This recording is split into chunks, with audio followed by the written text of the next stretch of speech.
Channel तो भी ये 5th सेमेस्टर इंग्लिश लिटरेचर के पेपर 2 में आपके सिलेबस में डॉलर बहु सुधा मूर्ति का एक नॉवेल है। तो ये नॉवेल मैं पढ़ा चुकी हूँ और उस पर जितने भी इंपॉर्टेंट क्वेश्चन आंसर है उसकी वीडियोस भी मैं अपलोड कर चुकी हूँ। देखिए, जो नॉवेल के अंदर मेन कैरेक्टर होते हैं उनका कैरेक्टर स्केच एग्जाम में लॉन्ग क्वेश्चन में पूछा जाता है। तो आज की इस वीडियो का आपके लिए बहुत ही इंपॉर्टेंट क्वेश्चन है आपके एग्जाम के पॉइंट ऑफ व्यू से 2024-25 के लिए। Give the character sketch of Vinuta. ये 24-25 के लिए तो इम्पॉर्टेंट है ही, बट आने वाले ईयर्स के लिए भी ये इम्पॉर्टेंट है क्योंकि कैरेक्टर स्केच जो है ये हर साल पूछा जाता है। तो आने वाले वर्षों के बच्चे भी इसको अच्छे से तैयार करेंगे। तो विनुता जो है मेन कैरेक्टर है इस नॉवेल में, तो उसका कैरेक्टर स्केच बहुत इंपॉर्टेंट है। तो चलिए देख लेते हैं कि आपको एग्जाम में कैसे लिखना है। ये बात मैं पहले भी आपको बता चुकी हूँ कि किसी भी कैरेक्टर स्केच को जब आप एग्जाम में लिखते हैं तो हेडिंग बाय हेडिंग लिखा करें, आपको मार्क्स अच्छे मिलते हैं। बाकी अदर जो नॉवेल हैं उन पर भी मैं वीडियोस अपलोड कर चुकी हूँ। तो आपका 8 यूनिट पर पूरा कंप्लीट वीडियोस आपको प्लेलिस्ट में मिल जाएगा, पेपर 1 पेपर 2 हर एक सब्जेक्ट का। चलिए देखते हैं। फर्स्ट हेडिंग है विनुता के कैरेक्टर स्केच में इंट्रोडक्शन। सबसे पहले आप इंट्रोडक्शन दीजिए उसके बारे में, आखिर ये है कौन। Vinuta is the main character in the novel dollar बहू बाई सुधा मूर्ति। सुधा मूर्ति के नॉवेल डॉलर बहू में विनुता मेन कैरेक्टर है। She is a kind, simple and caring women who values relationships over money. ये काइंड है, दयालु है, सिंपल है और केयरिंग वुमेन है, ख्याल रखती है लोगों का, अपने फैमिली के लोगों का। हु वैल्यूज रिलेशनशिप, जो रिलेशनशिप को ज़्यादा वैल्यू देती है ओवर मनी, मनी से ज़्यादा। इसकी जो सास थी, मदर इन लॉ जो थी इसकी, गौरम्मा, वो मनी पर ज़्यादा फोकस करती थी। वो थोड़ा ग्रीडी टाइप की मदर थी और अपने बेटा बहू विनुता और गिरीश को कम प्यार करती थी क्योंकि ये लोग इंडियन रुपीस कमाते थे। तो जो डॉलर बहू थी उसको प्यार ज़्यादा करती थी जो अमेरिका में रहती थी। लेकिन विनुता पैसों से ज़्यादा रिश्तों पर ध्यान देती थी। Vinuta is married to Girish. Vinuta की शादी गिरीश से होती है, ए मिडिल क्लास मैन, जो एक मिडिल क्लास आदमी है, बैंक में क्लर्क होता है, and leaves in India with his family. और गिरीश इंडिया में अपनी फैमिली के साथ रहता है, जबकि गिरीश का बड़ा भाई जो था वो अमेरिका में रहता है। तो गिरीश की माँ जो थी अमेरिका वाले बेटा बहू को ज़्यादा प्यार करती थी क्योंकि वो डॉलर कमाते थे। सेकेंड हेडिंग है आपकी अपीयरेंस, यानी विनुता दिखती कैसी थी। तो इसके बारे में भी एक हेडिंग ज़रूर डालिएगा। Vinuta a simple girl and N orphan. Vinuta बहुत ही सिंपल लड़की है और अनाथ थी ये, इसका कोई नहीं था, माता पिता मर चुके थे। Vinuta is described as having fair skin. Vinuta के बारे में डिस्क्राइब किया गया है कि इसकी स्किन फेयर है। बोल्ड ब्लैक आईज, काली आंखें हैं, ए स्ट्रेट नोज और सीधी नाक है इसकी, and long thick hair braided into a plait. और इसके जो बाल हैं वो लंबे घने हैं। तो इसके बारे में इस तरह से डिस्क्राइब किया गया है कि ये ऐसी दिखती है। थर्ड हेडिंग है सिंपल एंड काइंड नेचर, यानी कि सरल और दयालु स्वभाव। इसका जो नेचर है बहुत ही सिंपल एंड काइंड है। Vinuta is a simple kind hearted women. Vinuta बहुत ही सरल और दयालु दिल वाली महिला है। Who values relationships over material wealth, जो कि भौतिक धन से ज़्यादा रिश्तों को महत्व देती है। मटेरियल का मतलब होता है भौतिक, वेल्थ मतलब होता है धन या मनी आप कह सकते हैं। तो ये पैसों से ज़्यादा और भौतिक दुनिया यानी लग्जरी लाइफ से ज़्यादा ये रिश्तों को महत्व देती है, प्यार देती है। She is caring and always puts her family first. ये बहुत केयरिंग है और हमेशा ये अपने परिवार को रखती है सबसे पहले। पुट्स मतलब रखना, हर फैमिली फर्स्ट, ये अपनी फैमिली को हमेशा हर चीज़ से पहले रखती है क्योंकि ये बहुत ही अच्छी काइंड नेचर वाली लड़की है। फोर्थ हेडिंग है विनुता के कैरेक्टर स्केच में हार्ड वर्किंग एंड रिस्पॉन्सिबल। ये मेहनती और जिम्मेदार है। She is hard working and responsible.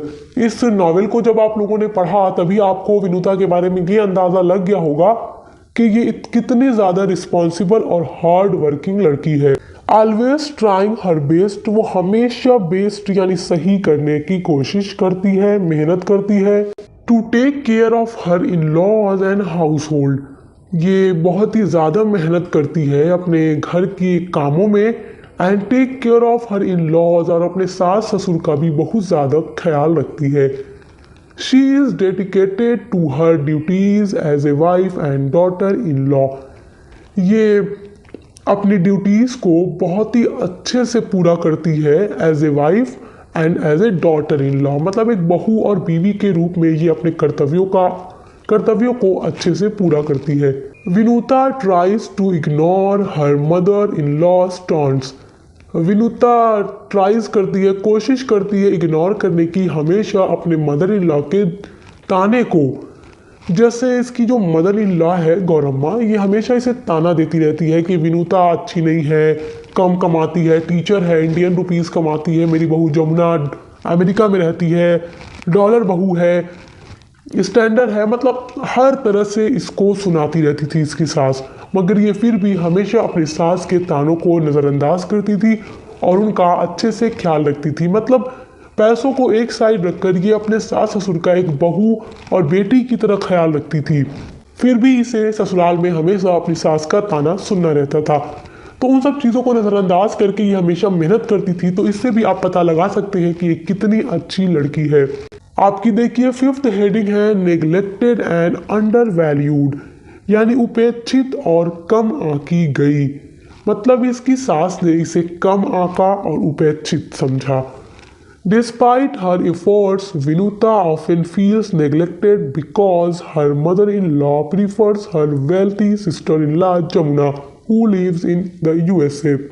अपने सभी प्रयासों के बावजूद भी इतनी मेहनत ये करती थी, डिस्पाइट हर एफर्ट्स, अपने इतनी सारी मेहनत और प्रयासों के बावजूद भी विनुता अक्सर महसूस करती है नेग्लेक्टेड यानी उपेक्षित, because her mother in law prefers her wealthy sister in law Jamuna who lives in the USA, क्योंकि इसकी सास जो है हमेशा अपनी अमीर बहू जमुना को ज़्यादा महत्व देती है, ज़्यादा प्यार देती है, क्योंकि वो अमेरिका में रहती है। मतलब वो तो सास का ख्याल भी नहीं रखती, दूर रहती है, तो भी सास के मुंह पर सिर्फ जमुना जमुना जमुना है। क्यों? क्योंकि वो अमेरिका में रहती है, उसका हस्बैंड डॉलर कमाता है। तो मतलब विनुता इतना सब कुछ करके भी हमेशा प्यार नहीं पाती थी, ताने ही सुनती थी। विनुता के कैरेक्टर स्केच में 6 हेडिंग है हर लविंग नेचर। इसका जो नेचर है प्यार करने वाला है। Vinuta is humble and does not chase material wealth. Vinuta humble है और कभी ये मटेरियल वेल्थ को अपने ऊपर हावी नहीं होने देती। She believes in love, family values and staying true to her roots. और ये बिलीव करती है प्यार में, परिवार में, और परिवार को ये हमेशा वैल्यू देती है और इसे सच्चाई के साथ रहना अच्छा लगता है। Vinuta does not desire riches luxury. Vinuta को इच्छा नहीं है, डिज़ायर नहीं है रिचेज लग्जरी लाइफ की। जैसे इसकी जो जेठानी है, सिस्टर इन लॉ जो इसकी है जमुना, वो क्या है, वो लग्जरी लाइफ में बिलीव करती है, पैसों में यकीन रखती है और अपने आप को हमेशा दिखावा करती रहती है कि मैं अमीर हूँ, इस तरीके से। तो विनुता के अंदर ये सारी चीज़ें नहीं है। She finding happiness in simple things, और ये हमेशा खुशी पाती है सिंपल चीज़ों में। तो इसका जो नेचर है काफ़ी ज़्यादा लविंग है। 7th हेडिंग है कॉन्क्लूजन। देखिए लास्ट हेडिंग किसी भी कैरेक्टर इस केस में आप कॉन्क्लूजन ही डाला करें। तो Vinuta's character is a symbol of inner strength and humility. Vinuta का जो कैरेक्टर है वो आंतरिक शक्ति और विनम्रता का प्रतीक है। She handles life challenges with patience and grace, और वो अपने लाइफ की चुनौतियों को, चैलेंजेस को हमेशा धैर्य और गरिमा के साथ संभालती है। Never allowing bitterness to overcome her values, और वह कभी कड़वाहट को अपने मूल्यों के ऊपर हावी नहीं होने देती। तो कैरेक्टर स्केच में कॉन्क्लूजन में आप ये ज़रूर लिखिएगा। और ये 7 हेडिंग के माध्यम से हम लोगों ने विनुता का कैरेक्टर स्केच देखा, तो बहुत इंपॉर्टेंट है, आप इसको तैयार कीजिएगा, लॉन्ग में पूछता है। उसके अलावा आपके सिलेबस में जितने भी नॉवेल दिए गए हैं उन पर शॉर्ट लॉन्ग सभी प्रकार के मैंने वीडियोस अपलोड कर दिए हैं। Short answer type question, long answer type question, तो आपको मैं प्लेलिस्ट की लिंक दे दूंगी इसी वीडियो के डिस्क्रिप्शन बॉक्स में। तो आप लोग सब देख लीजिएगा, paper 1 and paper 2 English literature का, और इसके अलावा भी अदर सभी सब्जेक्ट का आपको हमारे चैनल पे मिलेगा, तो विजिट ज़रूर कीजिएगा। दोस्तों के साथ शेयर कर दीजिएगा ताकि हर कोई एग्जाम की तैयारी अच्छे से कर सके। बेस्ट ऑफ लक, हम मिलते हैं नेक्स्ट वीडियो के साथ।